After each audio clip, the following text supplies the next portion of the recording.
ఇక ప్రేమను నేను జ్ఞాపకము చేసుకొనుచున్నాను. అప్పుడు ఇశ్రాయేలు యెహోవాకు ప్రతిష్ఠ జనమును, ఆయన రాబడికి ప్రథమ ఫలమును అయ్యను. ఆయన లయపరచు వారందరూ శిక్షకు పాత్రులైరి, వారికి కీడు సంభవించును. ఇదే యెహోవా వాక్కు. యాకోబు ఇంటివారలారా, ఇశ్రాయేలు ఇంటివారలారా, మీరందరూ యెహోవా వాక్కు వినుడి. యెహోవా ఇలాగు సెలవిచ్చుచున్నాడు, నా యందు ఏ దుర్నీతి చూచి మీ పితరులు వ్యర్థమైన దాన్ని అనుసరించి తాము వ్యర్థులగునట్లు నా యొద్ద నుండి దూరముగా తొలగిపోయిరి.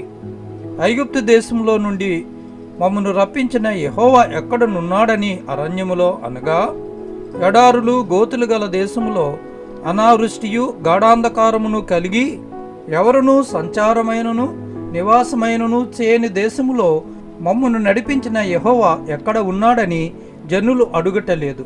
దాని ఫలములను శ్రేష్ఠ పదార్థములను తినినట్లు